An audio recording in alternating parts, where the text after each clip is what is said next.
Hi అండి. అందరికీ నమస్కారం. Welcome to my channel. ఈ వీడియోలో ఏపీ ప్రభుత్వ ఉద్యోగులకు మరియు పెన్షనర్లకు ఈ మార్చి నెలలో జమ అయ్యే ఫిబ్రవరి నెల జీతాలు, పెన్షన్లతో పాటు టీఏ, డీఆర్ అరియర్స్ లిస్ట్ విడుదల, ఎవరికి ఎంత అమౌంట్ వస్తుందనే పూర్తి సమాచారాన్ని వీడియోలో తెలుసుకుందాము. వీడియోని ఎక్కడే కానీ స్కిప్ చేయకుండా ఎండ్ వరకు చూడండి. అప్పుడు ఇన్ఫర్మేషన్ పూర్తిగా అర్థమవుతుంది. వీడియో చూస్తున్న ప్రతి ఒక్కరు వీడియోకి అయితే లైక్ చేయండి ఫ్రెండ్స్. ఈ వీడియోని తోటి ఉద్యోగ పెన్షన్ మిత్రులతో అయితే షేర్ చేయండి. కొత్తగా మన ఛానల్ చూస్తున్నవారు సబ్స్క్రైబ్ చేసుకోకుంటే వెంటనే మన ఛానల్ అయితే సబ్స్క్రైబ్ చేసుకోండి. దీని ద్వారా నేను చేసే లేటెస్ట్ వీడియోస్ అన్నీ మీ వరకు రీచ్ అవుతాయి. ఇక ఆలస్యం చేయకుండా వివరాల్లోకి వెళ్ళిపోదాము.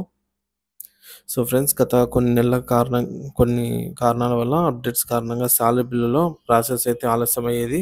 కానీ ఈ నెలలో ఉద్యోగులకు సంబంధించి earned leaves, additional increments hard copy రూపంలో సమర్పించడం అయితే జరిగింది. సిఎఫ్ఎంఎస్లో ఉద్యోగ పెన్షన్లు, జీతాల పెన్షన్ బిల్లులు అయితే డీడీఓల చేత అప్లోడ్ చేయబడి ఎస్డిఓ గారి చేత అప్రూవల్ కూడా పొంది ఉన్నాయన్నమాట. సో మరి ముఖ్యమంత్రి గారు ఆర్థిక శాఖతో నిర్వహించిన సమీక్ష సందర్భంగా ఎట్టి పరిస్థితుల్లో రాష్ట్రం ఏ పరిస్థితుల్లో ఉన్నా సరే ఉద్యోగ పెన్షనర్లకు ఖచ్చితంగా 1వ తేదీన జీతాలు, పెన్షన్లు జమ అయ్యేలా చూడండి అని ట్రెజరీ అండ్ అకౌంట్స్ డిపార్ట్మెంట్ వారికి ఆదేశాలు ఈ మేరకు జారీ చేసిందనమాట. మరి చూడాలి 1వ తేదీన జమ అవుతాయా లేదా అనేది మనకు రాబోయే రోజుల్లో తెలియనుంది. ఇక ఏపీ ఉద్యోగులకు, ఉపాధ్యాయులకు, పెన్షన్లు అందరికీ కూడా పే స్లిప్స్ డౌన్లోడ్ అవుతున్నాయండి. నిధి పోర్టల్లో ఈ విధంగా సిఎఫ్ఎంఎస్ ఐడి, పాస్వర్డ్ ఎంటర్ చేసిన తర్వాత మనకు పే స్లిప్స్ అనే ఆప్షన్లో రీసెంట్ పే స్లిప్స్లో మనం పే స్లిప్ అని ఎంటర్ చేసినట్లయితే క్లిక్ చేసినట్లయితే ఈ విధంగా మనకు ఓపెన్ అవుతుందన్నమాట. ఇందులో మనము ఎర్నింగ్స్, డిడక్షన్స్, పర్సనల్ డీటెయిల్స్ ఇవన్నీ కూడా ప్రతి నెల తూచా తప్పకుండా ఉద్యోగులు మరియు పెన్షనర్లు కూడా డిఆర్ కలిసిందా, అడిషనల్ క్వాంటమ్ ఆఫ్ పెన్షన్ ఉన్న వరకు వారికి అడిషనల్ క్వాంటమ్ మీద కూడా డిఆర్ కలిసిందా అంటే ఆ 2 డిఆర్లు మనకు డిఎన్ఎస్ లీఫ్ పర్సంటేజ్ కిందే చూపిస్తారు. 33.64%తో చెక్ చేయండి. ఇంకా అంతా చెక్ చేయండి ఫ్రెండ్స్. అదంతా మనము ఎవ్రీ మంత్ చూసుకోవాల్సిన అంశము. ఈ విధంగా కొన్ని బిల్లు స్టేటస్ చెక్ చేయడం అనేది ఎక్కువ వరకు బిల్లు అయితే వెయిటింగ్ ఫర్ ఫండ్ క్లియరెన్స్లో ఉన్నాయి. అక్కడక్కడ కొన్ని బిల్ నాట్ అప్రూవల్ ఉన్నా సరే ఎక్కువ బిల్లు వెయిటింగ్ ఫర్ ఫండ్ క్లియరెన్స్లోనే ఉన్నాయన్నమాట.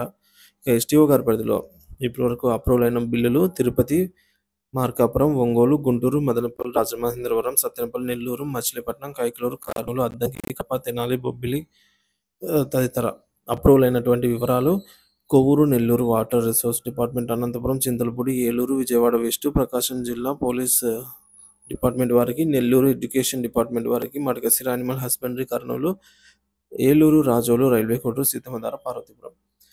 ఈ విధంగా రాష్ట్ర వ్యాప్తంగా వివిధ ట్రెజరీ పరిధిలో బిల్లులు అయితే ఇప్పటికే చాలా వరకు వెయిటింగ్ ఫర్ ఫండ్ క్లియరెన్స్ చేరుకున్నాయి. సో మరి రాష్ట్ర ప్రభుత్వం ఫండ్ ఇచ్చిందంటే అవి కుబేర్ స్టేజ్కి అయితే చేరుకుంటాయి అన్నమాట. మరి ఇటువంటి బిల్లులు మన రాష్ట్ర ప్రభుత్వం కనుక 28వ తేదీ రేపటితో బిల్లులను అంటే ఫండ్ నిధులు సమకూర్చినట్లయితే మరి సో రేపు బిల్లులు ఈ కుబేర్కి చేరుకుంటాయి.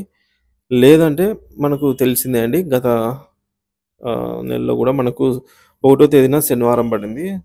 మరి ఈ శనివారమైనా జమ అవ్వాలి. ఎందుకంటే ముఖ్యమంత్రి గారి ఆదేశాలు పొందినటువంటి ట్రెజరీ అండ్ అకౌంట్ డిపార్ట్మెంట్ తప్పకుండా జమ చేయాల్సిన అవసరం అయితే ఉంది. ఈ విధంగా జమ చేసినట్లయితే ముందుగా పోలీస్ శాఖ, రెవెన్యూ శాఖ, న్యాయశాఖ, సచివాలయం ఎంప్లాయీస్కి, హెల్త్ డిపార్ట్మెంట్, విద్యాశాఖ, పంచాయతీరాజ్ డిపార్ట్మెంట్ వారికి అయితే ముందుగా జమ కానున్నాయి జీతాలు మరియు పెన్షన్లు. సో ఎప్పట్లాగే పెన్షనర్లకి సంబంధించి కూడా ఆలస్యం చేయకుండా మొదటగా పెన్షన్లు జమ చేయాలి అని అయితే కోరుతున్నారు. అలాగే ఉద్యోగులు మేము ఈఎంఐలు కట్టుకోవాలి, చాలా నెలలుగా మాకు ఈఎంఐలు వాయిదా పడుతూ మేము ఎక్స్ట్రా పే చేస్తున్నాము, సో పెనాల్టీ కడుతున్నాము. కాబట్టి 1వ తేదీ అంటే 1వ తేదీ మాకు జీతాలు పడ్డాయంటే ఇవన్నీ మేము ఆర్థికంగా నష్టపోకుండా ఈ ఖర్చులను నిర్వహించుకోగలము సకాలంలో అని అయితే వారు చెప్తున్నారు.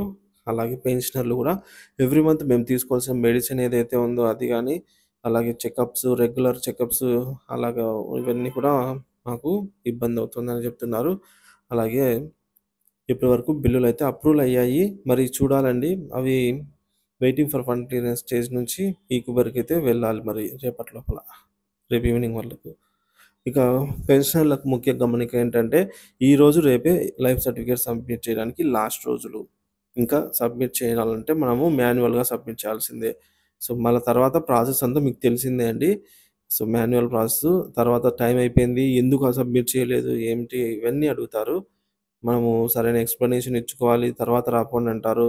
ఇయన్నీ ఉంటాయి కాబట్టి, మనము ఈరోజు రేపట్లో ఉండే 100% అందరూ కూడా సబ్మిట్ చేసేయండి. ఇప్పుడు దాదాపుగా 97, 98% వరకు సబ్మిట్ చేసున్నారు. సో, అలా సబ్మిట్ చేసిన వారు మీ యొక్క స్లిప్‌లో అన్ని డీటెయిల్స్ చెక్ చేసుకోండి. సక్సెస్‌ఫుల్ అయిందా లేదా? మనకు డిస్క్లైమర్‌లో మన ట్రెజరీ నేమ్ ఉందా లేదా అనేది కూడా చెక్ చేయండి. ఉన్నట్లయితే సంతోషము. లేకుంటే మళ్ళీ మీరు రీసబ్మిట్ గాని లేదంటే మాన్యువల్‌గా మీరే వెళ్లి సబ్మిట్ చేసేయండి. మళ్ళీ 1కి 2 సార్లు చెక్ చేసుకోండి. ఇది ఏదో భయపెట్టనీకైతే కాదండి. సో, మన జాగ్రత్తలో మనం ఉంటే పెన్షన్ అనేది ఇబ్బంది లేకుండా వస్తుందన్నమాట.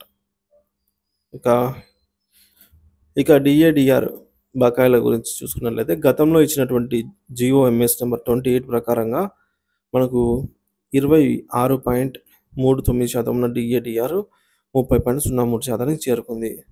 సో, జనవరి 2023 డిఏ అండి. సో, దీనికి సంబంధించి 15 నెలల బకాయిలున్నాయి. అందులో మనకు థర్డ్ ఇన్‌స్టాల్‌మెంట్ అమౌంట్ ఫిబ్రవరి నెలకు గాను, సో, ఫిబ్రవరి నెల జీతాలతో అయినా చెల్లించాలని ఉద్యోగ పెన్షనర్స్ కోరుతున్నారు. ఆ మేరకు ప్రభుత్వం ఫిబ్రవరిలో అయితే చెల్లించలేకపోయింది. మరి మార్చిలో అయినా వీటికి సంబంధించి పేమెంట్ అయితే చేయాలని కోరుతున్నారు. ఇప్పటివరకైతే ఎవరికీ కూడా పే స్లిప్‌లో రాలేదండి. ఎవరి పే స్లిప్‌లో కూడా February third installment DA, DR కలిసినట్టుగా పే స్లిప్‌లో అయితే వస్తుంది. సో, జీతాలతో పాటు వేసేటప్పుడైతే ఖచ్చితంగా పే స్లిప్‌లో డిఏ అరియర్స్ ఉద్యోగులకైతే లేదంటే పెన్షనర్లకు డిఆర్ అరియర్స్ అనైతే పే స్లిప్‌లో రావాలి. కానీ పే స్లిప్‌లో రాలేదు. సో, కాబట్టి తర్వాతైనా వీటిని జమ చేయాలని ఉద్యోగ పెన్షన్‌లు కోరుతున్నారు. సో, వారి బేసిక్‌ని బట్టి ఎంత ప్రభుత్వం చెల్లించాలి అనే టేబుల్ ఇక్కడ చూడొచ్చు. సో, 20,000 బేసిక్ ఉన్న వారికి రూ. 3,640 ఆ విధంగా చెల్లించాల్సి అయితే ఉందండి. చూద్దాం ఫ్రెండ్స్. ఈ నెల 1 తారీఖున జీతాలు, పెన్షన్‌లు జమ అవుతాయా లేదా? ఆలస్యం అవుతుందా? అనేదైతే తెలియాల్సి ఉంది. సో, బిల్లుల్లో కదలికను బట్టి రేపటికి కన్నా ఈక్విబర్ స్టేజ్‌కి చేరుకున్నాయంటే ఖచ్చితంగా శనివారమైనా మనకు జీతాలు, పెన్షన్‌లు జమ అవుతాయి. ఒకవేళ ఈక్విబర్‌కి చేరనట్లయితే 1 తేదీ శనివారమైనా మార్నింగ్ వరకు చూద్దాము. 10 గంటల సమయానికి అట్లా అప్డేట్ అయితే ఇస్తాను. అప్పటికి చేరుకుంటే ఆ రోజు జమ అవుతాయండి. లేకపోతే ఇంక సోమవారమే మనకు యథావిధిగా ఎప్పటిలాగే లేట్ అవుతుందనేది అర్థం చేసుకోవచ్చు. అలాగే DA, DR arrears salary pay స్లిప్‌లలో అయితే ఎక్కడా కనిపించలేదు. మరి ప్రభుత్వము ఈ కూటమి ప్రభుత్వం వచ్చిన తర్వాత ఉన్నటువంటి బకాయిలు కాబట్టి వీటినైనా సో, ఇప్పుడిప్పుడు ఉండే బకాయిలనైనా చెల్లించాల్సిన బకాయిలైనా కూడా త్వరగా చెల్లించాలి అనైతే ఉద్యోగులు కోరుతున్నారు. సో, వారి బేసిక్‌ని బట్టి 20,000, 30,000, 40,000 కూడా వారి యొక్క బేసిక్‌ని బట్టి ఈ థర్డ్ ఇన్‌స్టాల్‌మెంట్ అమౌంటే రావాల్సి ఉండగా ప్రభుత్వము బకాయి పెడుతోందనమాట. సో, వీటిని కూడా త్వరితగతిన చెల్లిస్తుందైతే ఆశిద్దాం. ఏదైనప్పటికీ కూడా ఈ ఫిబ్రవరి నెల జీతాలు, పెన్షన్ పూర్తి స్థాయిలో జమ అయ్యే వరకు ఎప్పటికప్పుడు తాజా సమాచారం మన ఛానల్ ద్వారా అందిస్తూనే ఉంటాను. మన ఛానల్ సబ్స్క్రైబ్ చేసుకొని అప్డేట్స్ అయితే ఫాలో అవుతుండండి. మీరు గనుక బిల్లు స్టేటస్ చెక్ చేసుకొని ఉన్నట్లయితే కామెంట్ ద్వారా తెలియజేయండి. Thank you for watching this video.